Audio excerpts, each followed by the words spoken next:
বিয়ের সময় স্ত্রীকে এই পারমিশন দিয়ে থাকে বা পরও পারমিশন থাকে যে তুমি আমাকে তালাক দিয়ে যেতে পারো, তালাক দেওয়ার অধিকার যদি স্বামী স্ত্রীকে দিয়ে দেয় সেটাকে তালাকের তাহউইজ বলে, মানে সোপর্দ করে দাও, তালাক তুমি আমাকে দিতে পারো।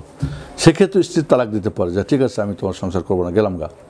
আরেকটা হলো কি ফাসকুন নিখা। ফাসকুন নিখা মানে স্বামী স্ত্রীর বনিবন্তনা হচ্ছে না, স্বামী স্ত্রীর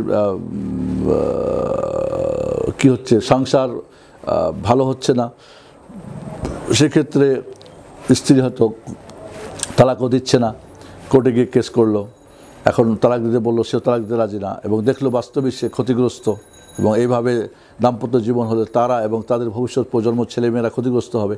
সেক্ষেত্রে ইসলামী দেশের কোর্টের যিনি জাজ হবেন উনি বিবাহ বিচ্ছেদ করে দিতে পারবেন, ওনার ক্ষমতা আছে বিবাহ বিচ্ছেদ। এই 3 অবস্থায় স্ত্রীকে একটা পিরিয়ড ইদ্যত পালন করতে হবে, মানে এটা যেদিন হবে তখন থেকে নিয়ে তার মেন্স হবে, তার পিরিয়ড শেষ হলে পবিত্র শেষ অন্য জায়গায় বিয়ে করতে পারবে বা কেউ তাকে বিবাহ প্রস্তাব দিতে পারবে। এছাড়া যদি স্বামী তাকে তালাক দেয় তাহলে তাকে 3 পিরিয়ড অপেক্ষা করতে হবে। এই জন্য প্রথম তালাক দেওয়ার পরে 3 পিরিয়ড পর্যন্ত তাকে ফিরে নেওয়ার কি থাকে, অধিকার থাকে স্বামীর, এবং স্ত্রী বা স্ত্রীর পরিবারের কাউরই অধিকার নেই যে না আমরা যাবো না বা থাকবো না, না, সে তার স্ত্রী অলরেডি, ফেরত নেওয়ার অধিকার আছে। 3 মধ্যে যদি না নেয় তাহলে এটাকে বলা হয় বাইনুনা সুগরা, মানে ছোট বাইন হয়ে গেল, মানে তাকে আর নর্মাল নিতে পারবে না, তবে বিয়ে করে নতুন করে নিতে পারবে। দ্বিতীয় তালাকের পরেও কিন্তু ঠিক এইভাবে 3 পিরিয়ড পর্যন্ত একটা সময় থাকে, বোঝাবুঝি বা সেই ধ্যান একটা দিয়েছে, কিন্তু ইসলামের একটা সিস্টেম আছে। এই 3 মাসের 3 পিরিয়ডের মধ্যে নিলে নিতে পারবে, যদি শেষ হয়ে যায় তাহলে 2 তালাকে বাইনা সুগরা হয়ে যাবে, তখনও বিয়ে করে নিতে পারবে।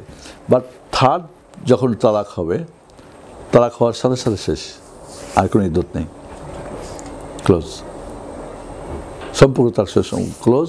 তখন তাকে স্ত্রীকে কী করতে হবে, ফেরত দিতে পারবে না, নর্মালি আর কোনো সুযোগ নেই, বিয়ে করে নিতে পারবে না, তখন তাকে পিরিয়ড পালন করতে হবে 3 পিরিয়ড। আবার 3 পিরিয়ড শেষ হলে সে অন্য জায়গায় বিয়ে বা তাকে প্রস্তাব বিয়ে দেওয়া যাবে, করা যাবে, অসুবিধা নেই। তাহলে একটা দীর্ঘ টাইম দেওয়া হয়েছে। এই জন্য তালাকের তো সবচেয়ে পরে, মানে স্বামী স্ত্রীর সমস্যার সমাধান কিন্তু বেশ 7টা প্রায় আছে, স্টেপ আছে। তো আমরা তো লাস্টটা একবারে দিয়ে একেবারে বায়না টায়না দিয়ে 1000 তালাক দিয়ে তারপরে হুজুররা হিল্লা বিল্লা দিয়ে উল্টাপাল্টা করে, সব উল্টাপাল্টা ইসলামের। জি, আজকের মতো আমরা শেষ করি। আল্লাহ রাব্বুল আলামিন আমাদের কবুল করুন। সুবহানাকাল্লাহুম্মা ওয়া বিহামদিকা আশহাদু আন লা ইলাহা ইল্লা আনতা আস্তাগফিরুকা ওয়া আতুবু ইলাইক। জাযাকুমুল্লাহু খাইরান ওয়া বারাকাল্লাহু ফিকুম।